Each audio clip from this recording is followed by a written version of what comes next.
When Toyota redesigned the Corolla for 2020, they made two notable changes. First, the interior got a little bit smaller than the last generation model, and the second and probably biggest change is that we now have the availability of a hybrid drivetrain under the hood, and that's the model that we're taking a look at today. But even though we finally have a Corolla hybrid, this is not quite the same thing as the Honda Insight or even something like the Hyundai Ioniq.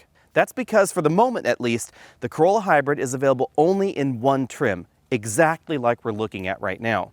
With this generation of the Corolla, they decided to give the sporty trims a slightly different front end look, but we don't get that in the hybrid. So this shares a little bit more with the rest of the Corolla lineup. We have that large Toyota logo right there because we do have a standard radar adaptive cruise control sensor behind that, full LED headlamps over here on this side, no fog lamps or anything like that down below, and again, the standard grille that we find in most of the Corolla lineup. As with the rest of the Corolla lineup, the Corolla Hybrid gets TSS 2.0. That's Toyota's latest all-inclusive active safety package. It includes radar adaptive cruise control with full stop ability. We also have pedestrian detection, which is something that we don't see in all of the competitive safety systems out there. That's part of the autonomous braking system. We also have lane keeping assistance and lane departure warning. A lot of that's provided by the mixture of the radar sensor and this camera right there behind the windshield. At $23,100, the Corolla Hybrid is now the least expensive hybrid in Toyota's lineup, and if you've been looking for a Toyota hybrid that didn't look like a Prius, this may be an excellent option for you. But the Corolla Hybrid really is a one-stop shop. It comes just in this one trim. That means that while this is definitely a direct competitor to the base versions of the Honda Insight and the Hyundai Ioniq, there is no Toyota corollary to the top-end trims of the Insight or the top-end trims of the Ioniq, and that is a pretty big difference. So if you want features like leather on the inside, some of the flashier features that we see in those other models, you're not going to find them in the Corolla. At 182.3 inches long, the Corolla is still very solidly a compact car in America. This is 3 inches shorter than the new Volkswagen Jetta, so they didn't really enlarge the exterior dimensions of the Corolla too much for this generation. But what surprised me a little in this generation is that we get a little bit less legroom on the inside than we had before. And that was always one of the strong selling points of the Corolla, was especially the rear legroom. We find 3 inches less legroom overall in here than we see in the Honda Insight, for instance, but this is right about the same as the closely related Toyota Prius. Aside from the blue highlighting in the Toyota logo and that subtle hybrid badge over there on the passenger side, there's nothing really to distinguish the hybrid Corolla from the non-hybrid Corolla model. And Toyota tells us that that's exactly what shoppers were after. So if you're looking for something that gets 52 mpg but doesn't look like a Prius, this is the Toyota for you. Out back, we have partial LED tail lamp modules. That means that the backup lights and the turn signals are still incandescent, but the brake lights are LEDs. And then we have a pretty hidden exhaust tip right there under the rear bumper. To give the Corolla Hybrid Prius-like efficiency, they decided to just give us the Prius drivetrain under the hood. So this is the same 1.8-liter four-cylinder hybrid system that we find in the current generation Prius. It produces 121 horsepower total and gives us 52 miles per gallon combined. As with the rest of the Toyota hybrid lineup in America, this uses their planetary hybrid power split transmission that incorporates 2 electric motors and 1 planetary gear set to sort of imitate a transmission. I hear a lot of folks out there saying, well, I don't like CVTs, so I wouldn't like a hybrid from Toyota. But these hybrids do not drive like a traditional CVT. These are sort of somewhere between a vehicle with a CVT and an EV as far as the overall driving nature. So if you don't like the way a traditional CVT drives, you really ought to give this a whirl, see how you feel about the way this drivetrain feels. Overall fuel economy is pretty comparable to the Prius lineup. If you get the absolute base model Prius, the L Eco version, then you get 56 mpg, but most of the Prius lineup on the dealer lot will get 52, just like this Corolla. If you're wondering how the base Prius gets 4 mpg better than this or the rest of the Prius lineup, that just has to do with subtle tweaks to the vehicle. So it doesn't have a spare tire, it doesn't have a rear windshield wiper that gives it improved aerodynamics, and they've bumped the tire pressure way up in order to help reduce road resistance. Because the Corolla Hybrid comes in just this one trim, you have to be happy with exactly what you're seeing in this video. No leather steering wheel, no leather upholstery, no power seats. We do, however, have a 6-way adjustable manual driver's seat, no lumbar support adjustability there at all, and we do have a tilt telescopic steering column as well. In terms of overall seat comfort, I do find the upper end trims of the Honda Insight a little bit more comfortable than this, but if you're comparing price to price, this is just about as comfortable as the base manual seats that we see in any of the competition. If you're looking for a generous rear seat in your hybrid, you may want to look at the Prius instead of the Corolla because it does have more headroom in the back, and we find Definitely more legroom in something like the Honda inside as well, 3 inches more overall legroom. But the real difference here is going to be the overall headroom, especially if you're going to compare the Corolla to the Corolla hatchback. Like many compact sedans in America, they've gone for a swoopy roofline right there, and that does reduce the headroom. I do have to kind of crane my head to one side in order to sit upright in the rear seat. And that's not something we had to do in previous generations of the Corolla. Headroom is about the same in the center seat. I do have to cock my head to one side if I want to get anywhere close to that headrest in the rear. And if I move all the way over to the right side, you'll really notice the loss of legroom inside this cabin. This front seat is all the way back in its tracks. I definitely have less legroom back here than in something like that Honda, or it's worth noting again, than Toyota's own Prius. And the Prius is pretty closely related to the Corolla. Just like other car companies, Toyota has really been focusing on streamlining their R&D when it comes to designing new vehicles. So the Corolla is very closely related to the Toyota Prius, and interestingly enough, also something like the Toyota Camry. But that doesn't necessarily mean that the Corolla directly shares too many parts under the skin with the Prius or the Camry. It just means that the overall design philosophy of the vehicle, crash structures, drivetrains, etc., those can be shared among models. So that's exactly why we find that Prius drivetrain under the hood. But at its heart, the Corolla is a different vehicle, and it's a classic sedan shape right back here, so it's not a liftback like we see in the Prius. That does result in a much smaller cargo area, even though this is overall longer than the Prius. Back here we find 13.1 cubic feet of storage space. That is definitely behind the 27 cubic feet that we find in the Prius. If you know a person that owns a Prius, then you've probably heard the stories before about how they can shove just about as much stuff in their Prius as they could a small crossover, and that's definitely true, but it's not the case with a traditional sedan like this. However, Toyota has done an excellent job of making this cargo area as square as possible, and that's how we got the same number of 24-inch roller bags back here in this trunk as we did the last time we tested a Camry, even though the Camry's trunk is theoretically a little bit larger. Taking a deeper dive into the trunk, you'll notice that we don't have a spare tire, but Toyota has kept the spare tire well intact, and it's a pretty deep one.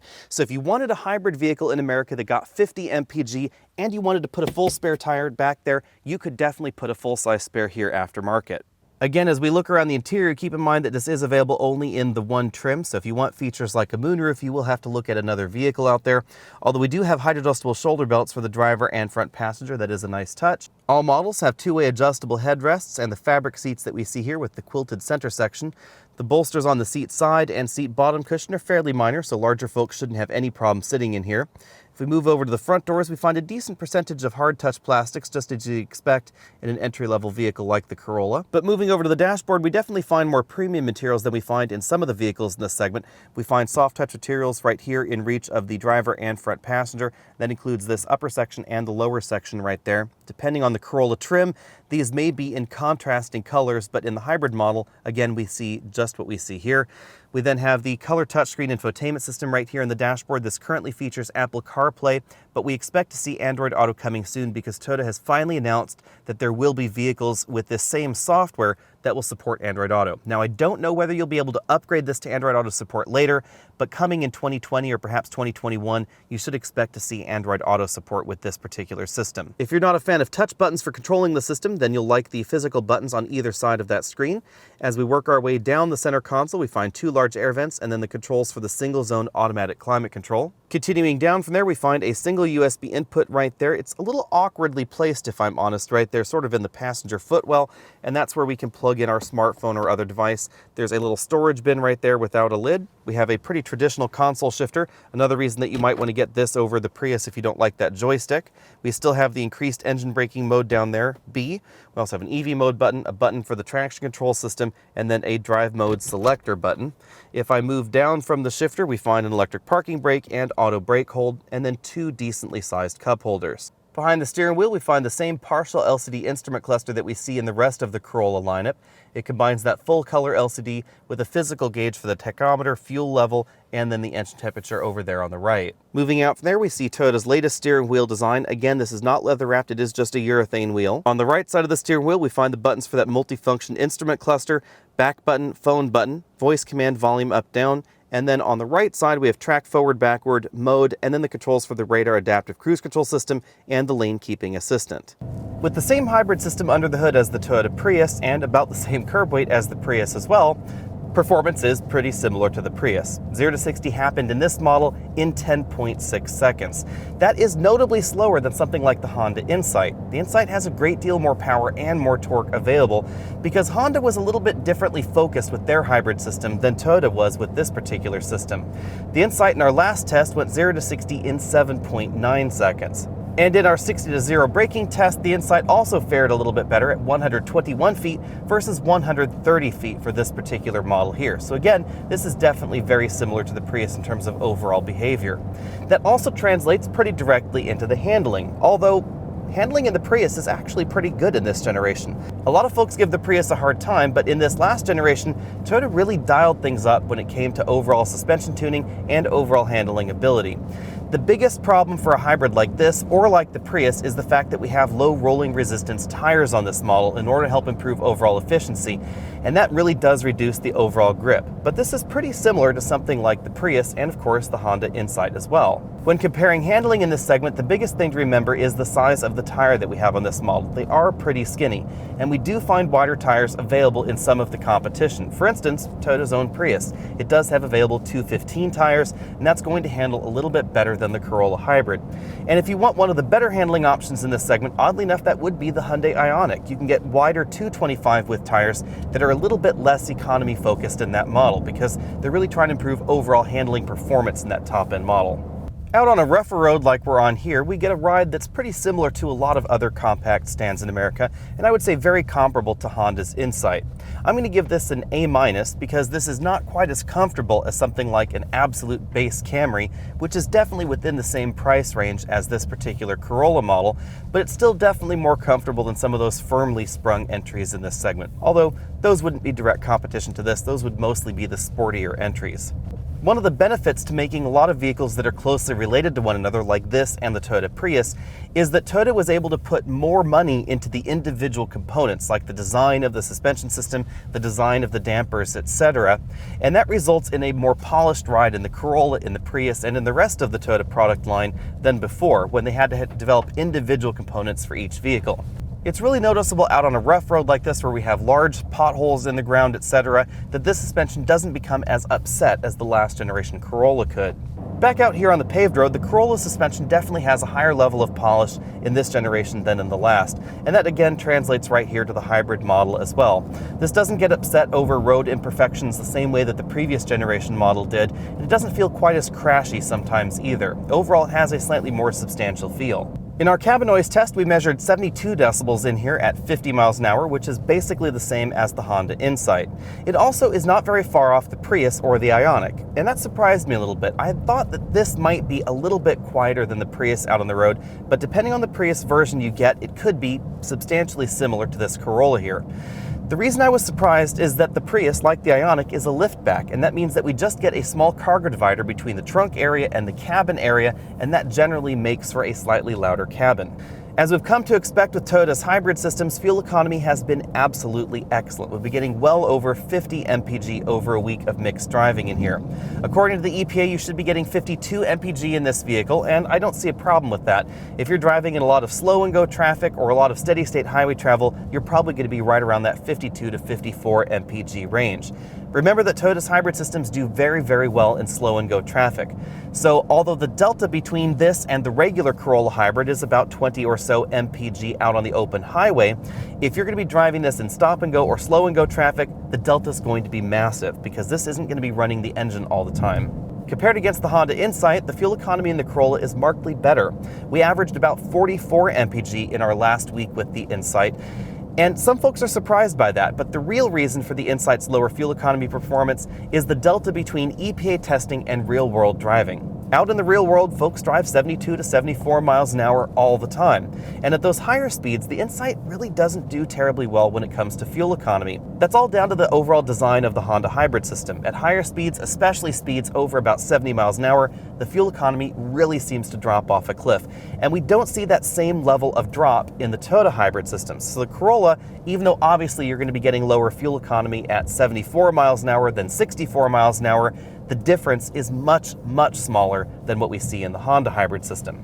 Without a doubt, if you drive the Insight very gently, you could get 50 mpg on average, but if you were driving this vehicle that same way, you'd probably be getting even higher. Out on the road, the Corolla is exactly what Toyota hybrid shoppers have been asking for, a no-nonsense hybrid sedan that gets over 50 mpg. This isn't quite as quirky as a Prius, either out on the road behind the wheel or looking at it from the outside, but it definitely has the fuel economy of a Prius. Now on the downside, it also has the performance of a Prius, so if you're willing to give up a little bit of fuel economy in order to improve that overall performance, that's where we find the Honda Insight. The Ioniq and the Prius are a little bit of a different twist because their fuel economy and their performance are going to be pretty similar to this, but they're going to be that quirkier styled vehicle. For 2020, the Corolla Hybrid is about $1,000 less than the Prius Hybrid, even though it gets the same hybrid drivetrain under the hood. That makes the Corolla the least expensive hybrid in the Toyota lineup at the moment. But unlike the recent Camry Hybrid and RAV4 Hybrid, the Corolla isn't quite the same sort of no-compromises hybrid that we see in those other two models. Performance definitely drops below the regular versions of the Corolla, and it's a pretty decent bump in terms of MSRP. It's about a $3,000 upgrade from the LE trim. Now, admittedly, we do get some extra content in the hybrid that we don't see in that LE: alloy wheels, a different version of the LED headlamps, a cabin air filter, keyless entry and keyless go, and the 7-inch LCD cluster, but that doesn't add up to $3,000 worth of difference. Even if you were to be generous and say that that extra content is worth about $1,000, that's still a $2,000 jump over the base Corolla model. And that means that the payback time, depending on how you want to look at that jump, is 4 to 6 years, which is very different than we see in the Camry or in the RAV4, where the payback time is maybe a year to 18 months. It's also worth noting that the hybrid drivetrain is available only in the one trim on the Corolla, so this is not like the Honda Insight, where you can effectively equip your Insight and your Honda Civic very similarly. You can't do that with the Corolla Hybrid. If you want those extra features, you have to leap up into the Prius line. That brings us along to the Honda Insight, which starts just a little bit less than the Toyota Corolla Hybrid.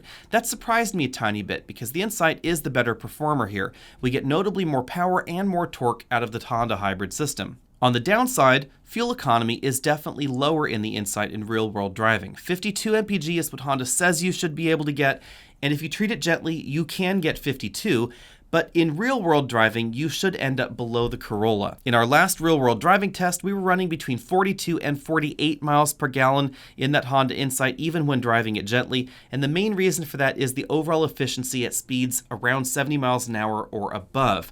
The way that hybrid system is designed, your fuel economy will really drop off a cliff if you start exceeding about 65 miles an hour or so. And most of us out there in the real world do drive at those higher speeds. This is going to be especially noticeable if you live in a state like Texas that has very high speed limits where you could be going 80 miles an hour in your hybrid. At 80 miles an hour, the Corolla is going to be significantly more efficient than the Insight.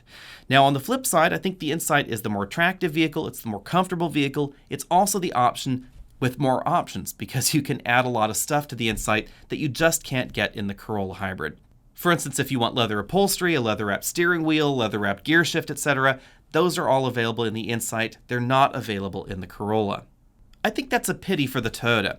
I would have liked to have seen the Corolla available in different trims, especially some of the upper end trims, so that shoppers could get some of those comfort-oriented or luxury-oriented features that they might be interested in a Corolla. Now again, I realize we're talking about a Corolla here, but there are Corollas out there that feature things like the leather-wrapped steering wheel. It definitely has a nicer feel to it if you're driving for long distances, and of course the more comfortable and more adjustable seats as well. Our next option for over 50 mpg in a compact vehicle is the Hyundai Ioniq, a longtime favorite here at Alex & Autos. That starts about the same price as the Corolla as well at $22,400, but it gives us 58 miles per gallon, not 52 miles per gallon. Now, like the Honda Insight, the Ioniq has fallen a little bit below those EPA numbers in our real-world tests, but still very, very impressive, running around 55 to 56 mpg, so definitely above the Corolla in our particular testing. Now, overall performance is not going to be better than the Corolla. It's pretty similar, if not a little bit slower, depending on the exact situation that we're talking about. Some of that has to do with the way that it's designed, because it does use a 6-speed DCT, so it feels more like a traditional automatic transmission out there, rather than the planetary hybrid power split system that we see in Toyota's hybrids. The big deal for the Ioniq is the roomy trunk. It is a lift-back design like the Prius, and it has very Prius-like cargo capacity behind it. And because of that overall design, it also gives us a roomy and accommodating back seat. I did find the back seat in the Ioniq and the Prius a little bit more comfortable than what we see in the Corolla because of the overall roofline profile that we see in the Corolla. Handling is also surprisingly good in the Ioniq because of the rear suspension design especially, which is definitely different than what we see in the Elantra. Now, again, on the downside, overall acceleration is not going to be any better than the Corolla. A solid reason to buy the Hyundai over the Toyota in this particular segment would be the warranty, especially if you're concerned about the hybrid battery system, because Hyundai does give us a lifetime battery warranty on all their hybrids in America. But in my book, the next two vehicles are probably the toughest competitors for the Corolla Hybrid, and that would first be the Toyota Prius Hybrid. It's obviously right there on the same dealer lot, it's right about the same size vehicle overall, and it's right about the same price overall as well, $24,200. That gets you the 56 miles per gallon version of the Prius. We get that much bigger cargo area in the rear. It is a huge difference. Even though we were able to fit a decent number of bags in the Corolla, it's still a traditional trunk. So the opening is much smaller, and the cargo area itself is smaller and not as practical as what we see in the Prius. Now, on the downside, the Prius's styling is a little eccentric, a little bit unique. And that's one of the big reasons that Toyota shoppers were asking for a Corolla Hybrid, is they wanted that sedan that looked a little bit more normal. And that's not exactly the Prius at this point. Now, on the flip side, Toyota has recently given the Prius a little bit of a facelift, so it definitely looks a little bit more normal. And we have the availability of an all-wheel drive system, which I think is a pretty big deal for the Prius. As I noted in our recent review, putting a tiny electric motor in the back of the Prius affects the handling more than I had given it credit for. It really helps improve traction in adverse weather situations. And of course, the big deal there is that it doesn't have much of an impact on overall fuel economy, and the price tag is still pretty reasonable, and not a huge jump over what we see in the Corolla Hybrid. And now let's move on to the competitor that I think is going to cause the most soul-searching for potential Corolla Hybrid shoppers, and that's the Camry Hybrid. Now, I realize that the Camry Hybrid is notably more expensive. At $28,400, it's about a $5,000 jump over the Corolla Hybrid. And a $5,000 jump over a $23,000 car is a pretty big leap. It's going to cost the average consumer that's financing their car out there about $100 extra a month. But the Camry is a much bigger, more comfortable, more premium vehicle, and it's going to handle better and accelerate faster than the Corolla Hybrid as well. That's because the Camry Hybrid has Toyota's perhaps most impressive hybrid system at the moment. It's their all-new, larger four-cylinder hybrid system that produces 208 horsepower and somehow still manages to give you 52 miles per gallon in the Camry. If I'm honest, the hybrid system that we see in the Camry and the Toyota RAV4 is probably the most impressive hybrid system out on the market right now. Not because it manages to give us 56, 58, or 60 miles per gallon in a small vehicle, but because it manages to give us the same overall fuel economy, 52 mpg as the Corolla, in a mid-size family sedan. And I think that's much more impressive. But more impressive than the 52 miles per gallon is the fact that it gives us 208 horsepower and better 0 to 60 performance than the base engine in the Camry. And that's why the hybrid system that we see in the Camry and the related hybrid system that we see in the RAV4 are true no-compromises hybrids in America. We also don't see a very big price jump over the regular Camry into the Camry Hybrid. It's a much smaller leap than we see in the Corolla. Now, in real-world driving, the Corolla Hybrid is going to give you better fuel economy than the Camry Hybrid, but the difference is not going to be enormous, and the Camry is going to be more comfortable, it's going to be quieter on the inside, it's going to handle better, it's going to accelerate significantly faster, and it's going to accommodate child seats and adults much better than we see in the Corolla. The downside, of course, is the price tag, and that is a pretty big leap. But that's why I say that it's the model that's going to give us the most soul-searching, because is the Camry Hybrid worth the delta? I would argue yes. The Camry Hybrid is also going to give us a few more upgraded features versus what we see in the Corolla Hybrid, and the availability of getting different option levels and different trim levels, so you can get more feature content in that Camry. On paper, the Corolla Hybrid sounds like a great idea. We get Prius fuel economy in a more traditionally shaped wrapper. But when you start scratching the surface, there are definitely better options out there in my opinion, and the real trouble for the Corolla Hybrid is that two of those better options are right there on the Toyota dealer lot with it. The first of those options is very obviously the Prius itself, but the other one is again that Camry Hybrid, and the third is the all-new Toyota RAV4 Hybrid. So you have the choice of getting 40 mpg in your RAV4 or 52 mpg in your Camry for about the same price, and I think that both of those are definitely worth the jump over the Corolla Hybrid. And it's worth noting that the RAV4 Hybrid is going to give you 40 mpg and have all-wheel drive standard for that same price jump over the Corolla. Let me know what you would choose down there in the comments section below, especially if you're really debating between two options like this. I realize again that it's a pretty big jump from a Camry to a Corolla, but I do again think that the Camry is worth the extra cash. But let me know down there in the comments section below, and be sure and find us over at facebook.com/AlexNautos. I'll see you next week.